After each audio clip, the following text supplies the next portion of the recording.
Welcome back to Math 121. We're looking at chapter 10, geometry. This is the second section. And so we're going to focus on triangles today. In this one, we're going to look at solving problems involving angle relationships in triangles and then solve problems involving similar triangles. And then we'll dive into solving problems using Pythagorean theorem. All right, let's go for it. All right, so a triangle is a closed geometric figure that has three sides, and all of which lie on the flat surface or in a plane.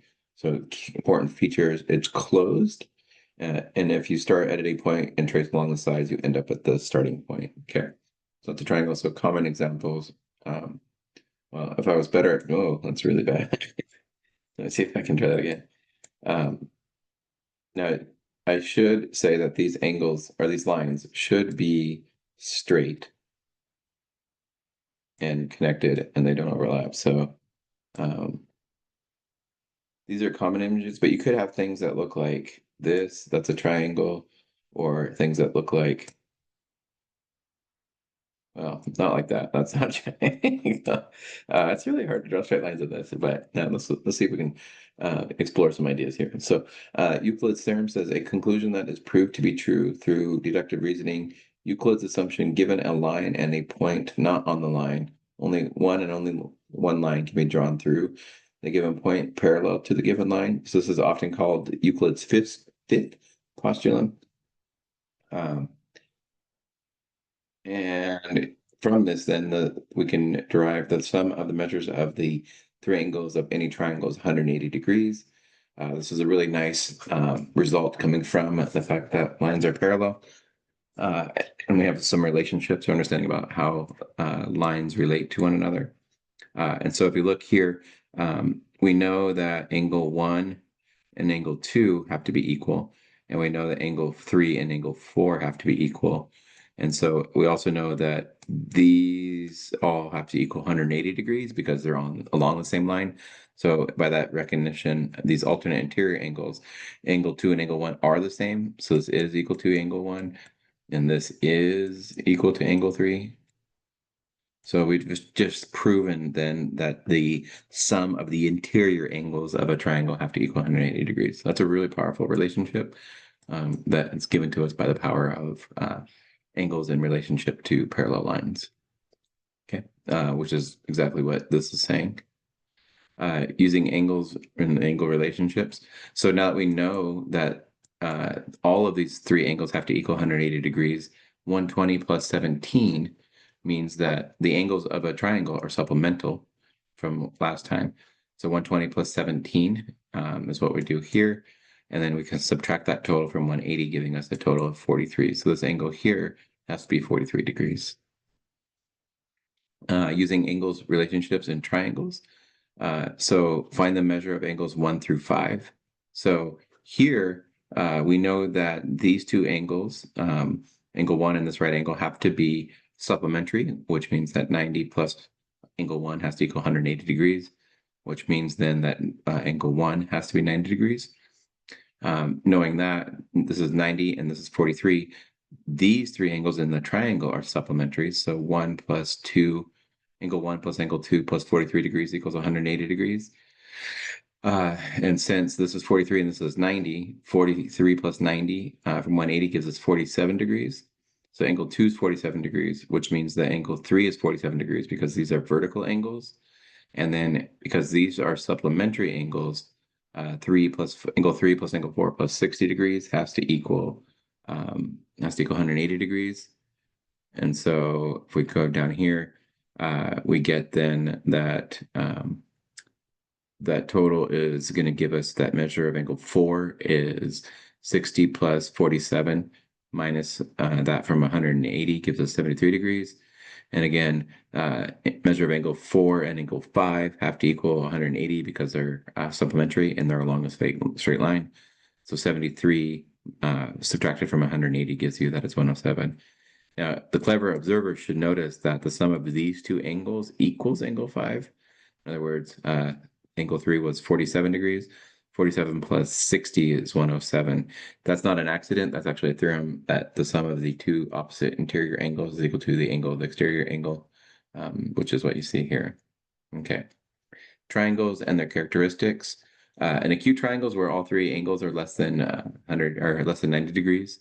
A right triangle is a special case where the one of the interior angles is a right angle.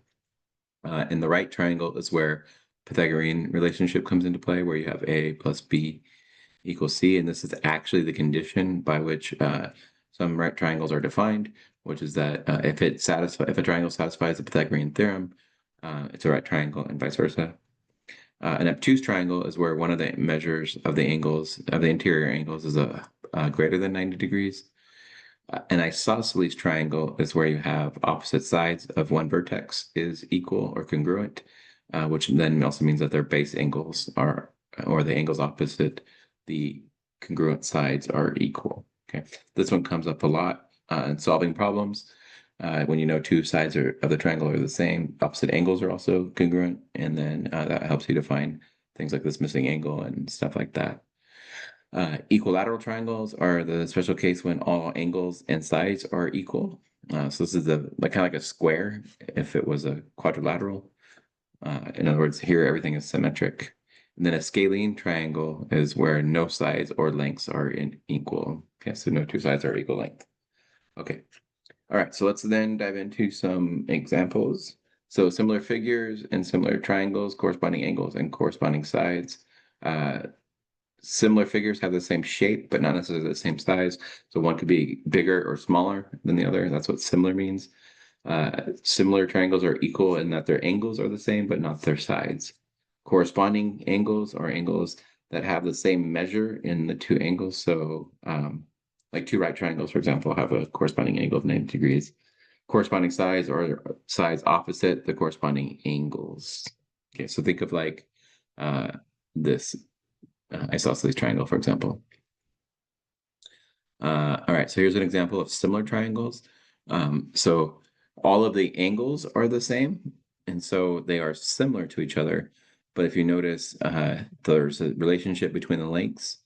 And so if we divide this one, we divide this length by this length, and you can tell by the orientation, but this angle is similar to this angle, and this angle is measured to this angle. So if I divide this 8 by 4, you get 2, which means that each of these same ratios have to hold. So this one, if I divide it by 2, I should get 3, and I do. And if I divide this one by 2, I get 2.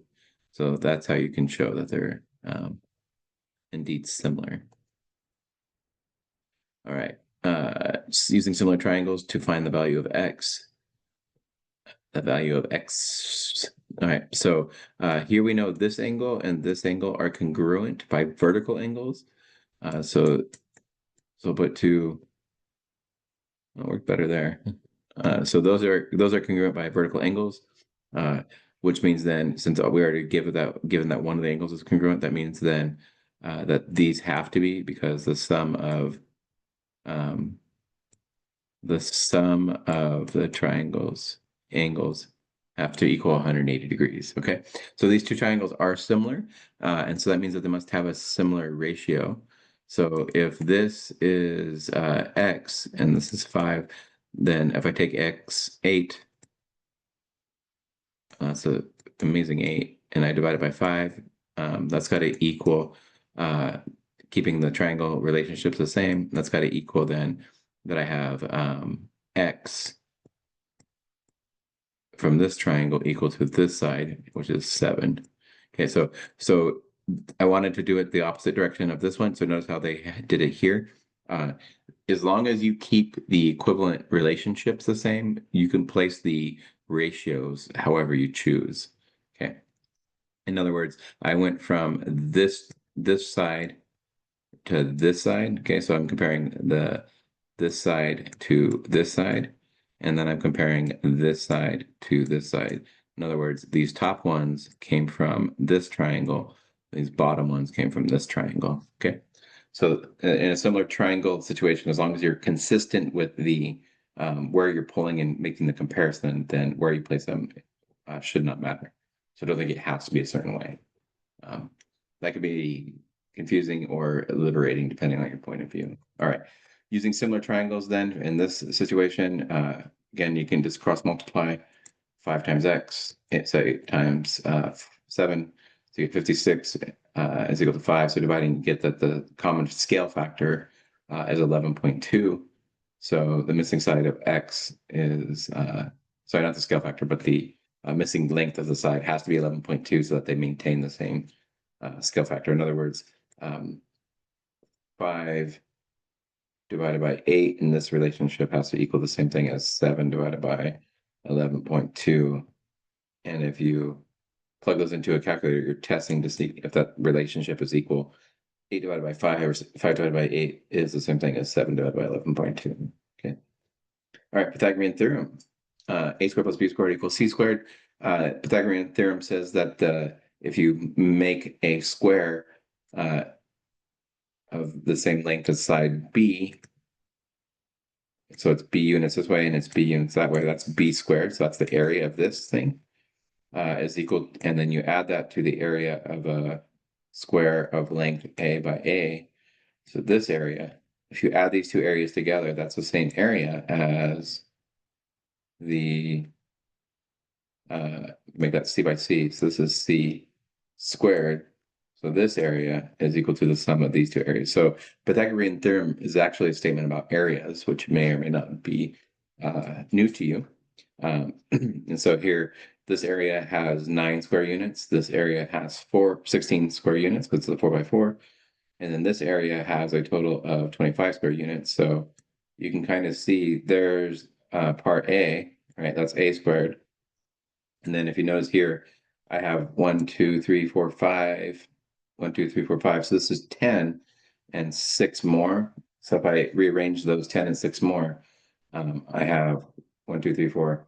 So I take these two and put them up here, like so.